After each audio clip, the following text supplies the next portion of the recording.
Hi friends, good morning. Welcome to UPSC World. This is Dr. Harinath Reddy, Director of the Institute. Today in this particular video, we will look into the issue of emergency which was declared on 25th June 1975. See, 25th June 2025, by that day, it has been almost 50 years. So in this context, let us see what are the circumstances which led to declaration of internal emergency in 1975 and 25th June. What happened subsequently? What are the important changes brought in by the 42nd Amendment? And how some of these changes were undone through the 44th Amendment.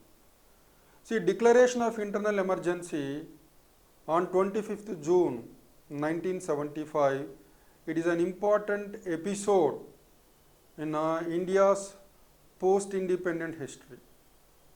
And if you see the background for the declaration of internal emergency in 1975, the 1971 India-Bangladesh War, 1973 oil crisis and prevailing drought situation, and then anti-corruption movement led by Jayaprakash Narayan are some of the factors behind Indira Gandhi declaring internal emergency.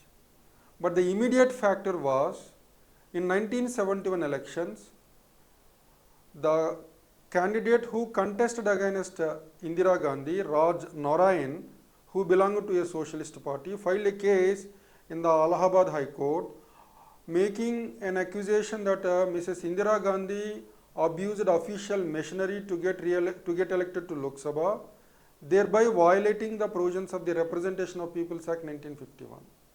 And Indira Gandhi was found guilty of violating the provisions of the Representation of Peoples Act 1951, and her election was invalidated. She filed an appeal before the Supreme Court. The Supreme Court allowed her to continue as the Prime Minister, but without the right to vote. So this led to the declaration of internal emergency in 1975 on 25th June. So after the judgment of the Allahabad High Court, within 2 weeks, this emergency was declared. We all know that India is a parliamentary democracy. So in a parliamentary democracy, it is only on the written advice of the entire cabinet headed by Prime Minister, the President has to declare national emergency on the ground of internal disturbance. But the then President, merely on the oral advice of the Prime Minister, has declared national emergency. And this is contrary to the text and the spirit of the Indian Constitution. And surprisingly, the decision to declare national emergency was communicated to the people by Mrs. Indira Gandhi herself. So after the declaration of national emergency, several things followed. All the opposition political parties, they were put in prison. Fundamental rights are suspended. Forced sterilizations were taken up. An attempt is made to clear slums in Delhi. And as a result, Indira Gandhi started becoming very unpopular with the people. So when the matter went before the Supreme Court regarding whether the fundamental right to life and personal liberty under Article 21 can be suspended, because that's an important fundamental right. In one of the cases, ADM Jabalpur versus Shivakant Shukla case, a 5-judge constitution bench by 4:1 majority upheld the stand of the union government. So in this case, the Supreme Court said by majority that the right guaranteed by Article 21, that is the fundamental right to life and personal liberty guaranteed by Article 21, can be suspended. Though several high courts supported the people, but the Supreme Court has supported Mrs. Indira Gandhi. That's the reason why this judgment in ADM Jabalpur case became one of the worst judgments of the Indian Supreme Court. This is called as the dark period, not only for Indian democracy, this is also dark period in the history of the Indian Supreme Court. Only one judge by name H.R. Khanna stood to his conscience and said that right to life and personal liberty under Article 21 is very important, that cannot be suspended even when national emergency is in operation.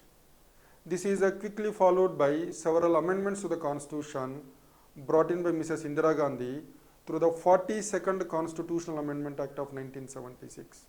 So some of these amendments are good, several other amendments were not good. For example, the preamble is amended to insert the words socialist and secular. This is nothing wrong. And the word unity of India was replaced with unity and integrity of India to focus on national integration. Even this is nothing wrong. In the directive principles of state policy, 4 new articles were added, providing free legal aid, protecting natural environment, allowing participation of workers in the management of industries. All this is also good. But there are certain amendments which proved very controversial. The most important among them was the 42nd amendment said, because by now we had a Keshavananda Bharati case judgment saying that speaking about the doctrine of basic structure. So in Keshavananda Bharati case in 1973, a 13-judge bench of the Indian Supreme Court by 7:6 majority said the power of the Indian Parliament to amend the Constitution under Article 368 is a limited power. Parliament cannot amend the basic features. But the 42nd amendment made changes to Article 368 saying that Parliament can amend any provision of the Indian Constitution including the basic features. Such amendments cannot be questioned in any court of law. In other words, 42nd amendment took away the power of judicial review with respect to constitutional amendment acts. This was one important amendment which was not good for the country. Then the same 42nd amendment also gave precedence, supremacy to all the directive principles of state policy over a fundamental rights guaranteed by Article 14 and 19. This was again a bad amendment.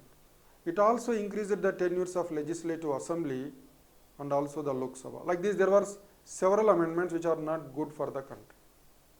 Then later on, in 1977, by March 23rd, emergency was withdrawn. So after the emergency was withdrawn, there were general elections where Mrs. Indira Gandhi suffered a massive defeat. She became very unpopular with the internal emergency. Then Janata Party came to power. As soon as Janata Party came to power, it started undoing several bad amendments which were done through the 42nd amendment. The most important safeguards which were inserted in the Constitution of India to prevent the misuse of emergency powers are, it was laid down in the Constitution of India from now onwards, from 1978 onwards, from 44th Amendment onwards. If the President has to declare national emergency, he can do it only with the written advice of the entire cabinet headed by Prime Minister.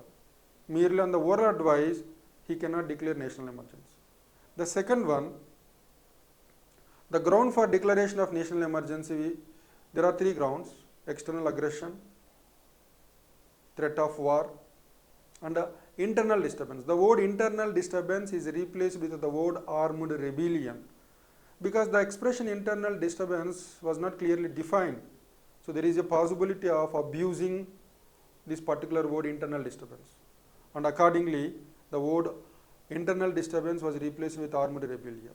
Earlier, a national emergency which was declared under Article 352 must get approval from the Parliament within 2 months by simple majority. So getting approval from the Parliament is made very difficult. The 44th Amendment said national emergency once declared under Article 352 must get approval from Parliament from both houses within a month by special majority. A majority of a total membership of the House and also 2/3 of the members present and voting. So unless the Parliament gives approval, national emergency cannot continue. So giving approval by the Parliament to national emergency was made very difficult. Earlier, repeated parliamentary approval was not required, but the 44th Amendment said that every 6 months, Parliament shall give its approval by special majority for national emergency to continue. So without repeated parliamentary approval every 6 months, national emergency cannot continue. It's not only that.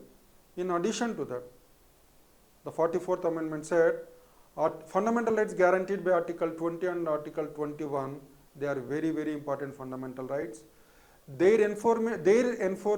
enforcement of the fundamental rights guaranteed by Article 20 and 21 cannot be suspended even when national emergency is in operation under Article 352. This was one more change. In addition to this, earlier, if Lok Sabha wants to take initiative to withdraw national emergency, earlier there was no provision. The 44th Amendment said the Lok Sabha by simple majority can take initiative to withdraw national emergency. So these are several safeguards which were inserted in the Indian Constitution through the 44th Amendment to ensure that in future the emergency powers are not misused. So the internal emergency which was declared in 1975 on 25th June is a reminder that if there are no proper checks and balances on the powers of the executive branch, it will prove very harmful to the rights and liberties of the people. So corrections were done through the 44th Amendment. Now, in the future in India, abusing the powers by the executive branch by invoking the provisions of Article 352 is made impossible. So that's it about the internal emergency which was declared in 1975 by Mrs. Indira Gandhi. So thank you and all the best.